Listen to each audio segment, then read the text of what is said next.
The most what-the-fuck McDonald's products. The Hula Burger. Roy Kroc, the man who bought the fledgling McDonald's company and turned it into a mega franchise, is also the same man responsible for this what-the-fuck product. The Hula Burger. The Hula Burger was created in 1963 to appease the demographic of the Roman Catholics who, due to their religion, could not eat meat on Fridays. The Hula Burger was simply a hamburger with a slice of pineapple instead of meat. If the image of a pineapple burger has you ready to hurl, you are not alone. Chew it back! Chew it back! Look, I love pineapple. I eat it whenever I can. I especially love pineapple on my pizza. But a pineapple burger with ketchup, lettuce, tomato, mustard, and pickles is just fucking disgusting and a disservice to pineapple. Kroc should have just made a sandwich with fish in the middle instead, which, ironically, this exact same thing was being sold by another McDonald's franchise in Cincinnati at the exact same time. The fish sandwich, or the filet of fish as we like to call it nowadays, became a big hit, and the Hula Burger became Roy Kroc's biggest crock of all. Onion nuggets. In the mid-1970s, some select McDonald's franchises decided to cash in on the popularity of chicken McNuggets by making onion nuggets. The idea of battered fried onion pieces isn't that unappetizing when you think about it. It's just fucking weird. Out of all the things to make nuggets out of, you choose onions? Not steak or beef nuggets? Steak nuggets sounds a lot more delicious and a hell of a lot less strange than onion nuggets.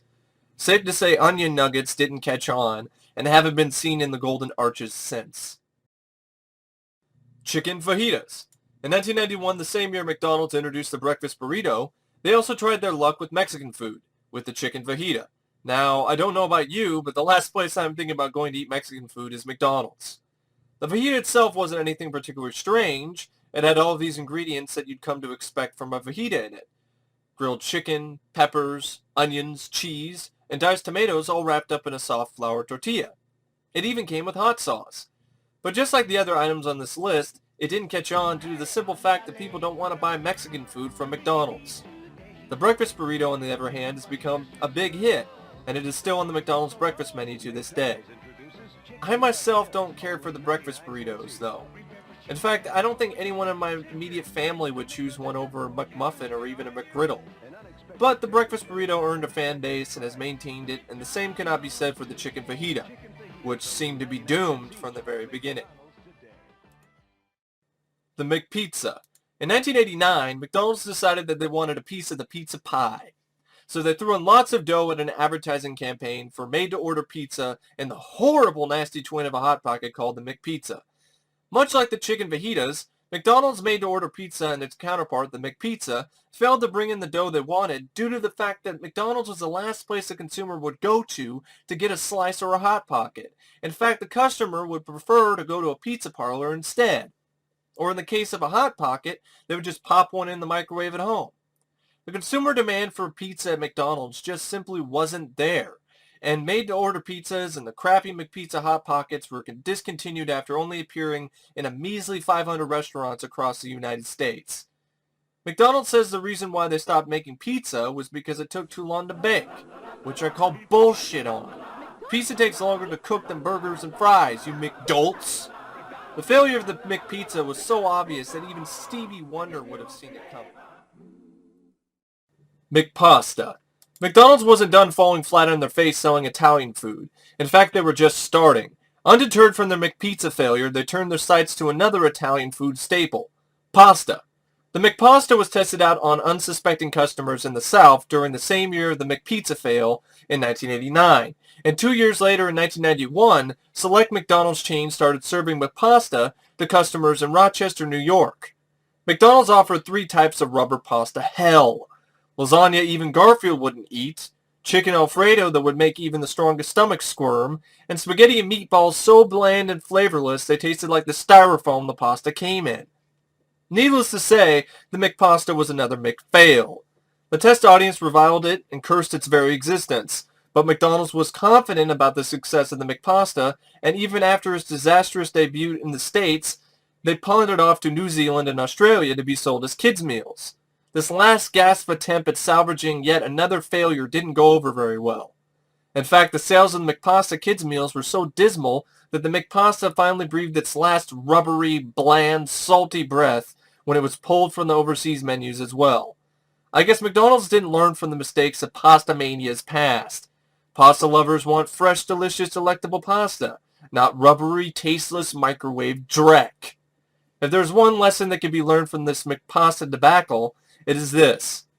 McDonald's was never meant to sell Italian food of any kind, and thankfully to the delight of us all, after this latest Italian food fail, McDonald's has decided to stop trying. The McHot Dog. As you can see, McDonald's has a long history of trying to be what they are not. The McHot Dog is just another example of this identity crisis. In the late 1990s, select franchises in the Midwestern United States offered the McHot Dog as part of their summer selection. This addition was made by the owner's request and opened up to no fanfare whatsoever, and was quickly discontinued as soon as the summer was over. But for some reason, the McHot Dog just won't go away. In the UK, McDonald's chain started to sell McHot Dogs as part of their McChoice menu in the late 1990s, and in Toronto, Canada, McHot Dogs were being sold at franchise locations at the Toronto Metro Zoo and the Sky Dome until they were removed from the menu around the same time they were added, sometime in the late 1990s.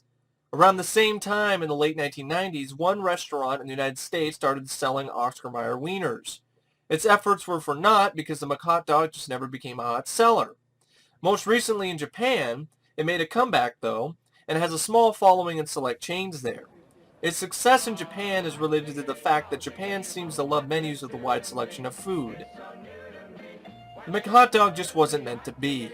Other than Japan in some rare cases, most of the time when McDonald's tries to sell McHot Dogs, they end up looking like big giant wieners for doing so. McSalad Shakers. At the dawn of the new millennium rose a strange and incredibly stupid new way for McDonald's to sell salad. The McSalad Shakers. Instead of putting the salad in a normal shaped and sized container like everybody else, McDonald's decided to put the salad in a cup instead. This new revolutionary salad in a cup idea was mercifully shelved in 2003 with the arrival of McDonald's signature salads, and the stupid cup went in the trash along with it.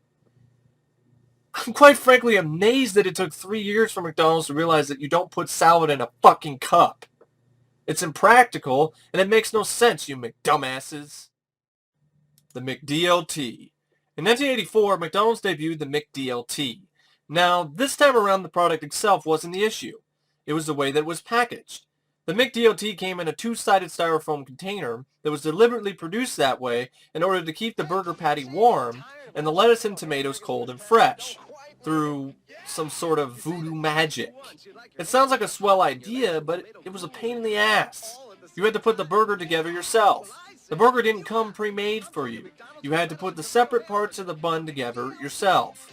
Now, in the realm of fast food, this was not what you were looking for when you needed fast hunger relief. But for some reason, this setup was a big hit with customers. My best guess is that the packaging actually did work, and it kept the burger warm and the vegetables cold and fresh. That is some powerful voodoo magic right there. But it was discontinued and taken off the menu in 1991 due to the populace's growing concern for the environment, as well as the PR crisis that ensued after the public became aware of how bad a two-sided styrofoam container was for the environment. The McDLT was rebranded as the Big and Tasty, but recently it too was removed from the menu. The Arch Deluxe. In 1996, McDonald's execs thought they had a surefire hit on their hands. The Arch Deluxe. The burger for adults only. Okay, now that you've stopped laughing hysterically or scratching your head, let's take a look at the many reasons why this idea failed miserably.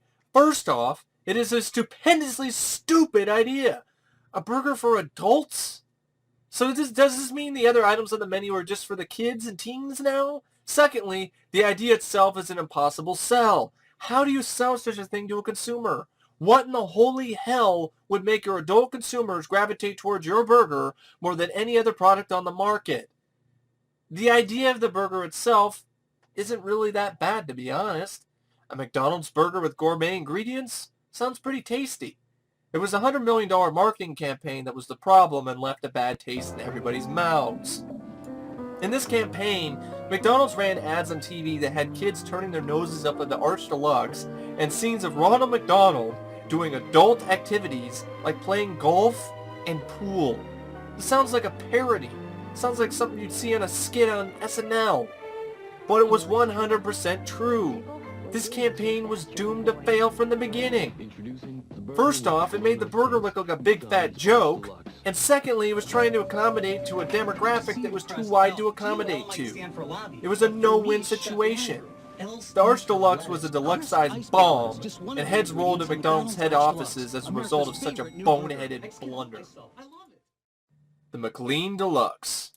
In 1991, McDonald's decided they wanted to appeal to the diet crowd and created something no one ever wanted to see come into being, the Diet Burger, aka the McLean Deluxe. The McLean Deluxe was advertised as being 91% fat-free, and for once the ads weren't lying.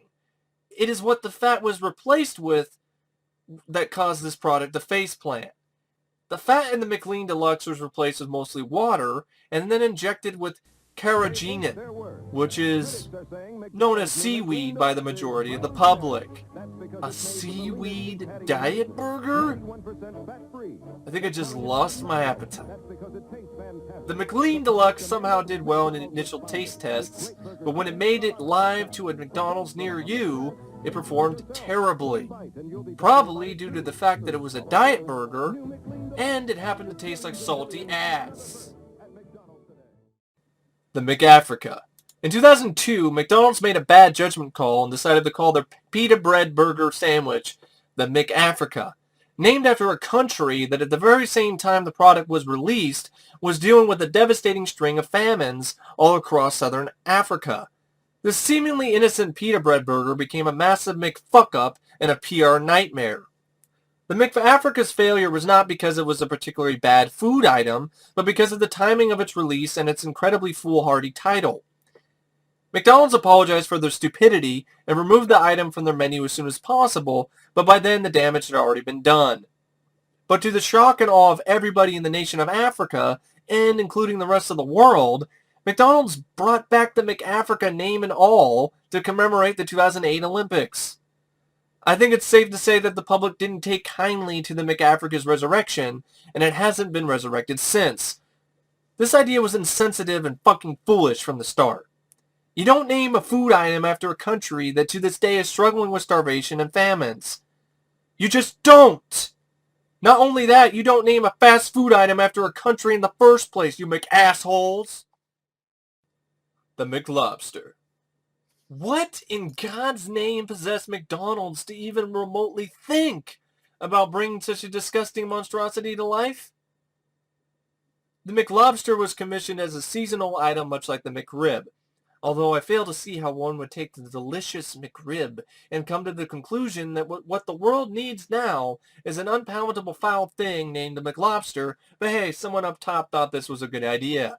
Much like the other fails on this list, McDonald's is the last place anyone would want to go to for seafood, let alone their lobster. Just the idea of McDonald's serving lobster is enough to make your stomach churn in disgust. And if the idea didn't make your stomach churn, the appearance of the McLobster will do the trick. It's a hot dog bun, splayed open with chunks of lobster thrown in, and slathered in McLobster sauce and covered with lettuce. And guess how much you pay for this seafood stomach chowder in a bun? $5.99.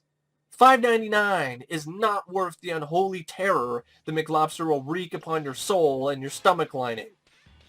The McLobster was no one's catch of the day, and it flopped harder than a haddock on the dock of a fishing boat. But it washes up on the shores of Maine and Canada every now and then, delivering its seafood horrors to unsuspecting eaters. If you happen to come across the McLobster and choose to eat it, may God have mercy on your soul and your intestines. The McGrath Croquettes. What the fuck is a McGrath Croquette? The McGrath Croquette, aka Gurokoro, is a McDonald's product marketed and made especially for the Japanese market. Its ingredients consisted of 2 buns with a patty inside laid on top of a bed of cabbage and covered in a special sauce. Now, here comes the part that will make you want to hurl. Got your barf bags ready? Okay, Here we go. The patty's ingredients were a combination from hell. Fried macaroni, shrimp, and mashed potatoes. Tasters described the McGrath Croquettes texture as fluffy and creamy. And excuse me while I go hurl.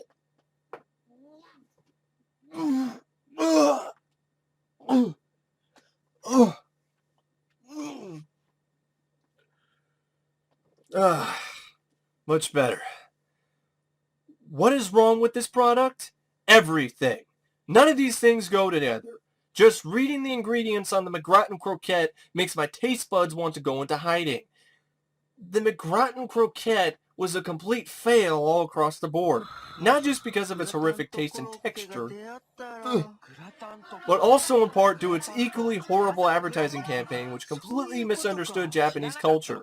The McGrath Croquette makes rare appearances in its native country of Japan, and thankfully it has never unleashed its horror upon the rest of the world. The McGrath Croquette is a product that deserves to burn in fast food hell for all eternity. What the fuck, McDonald's?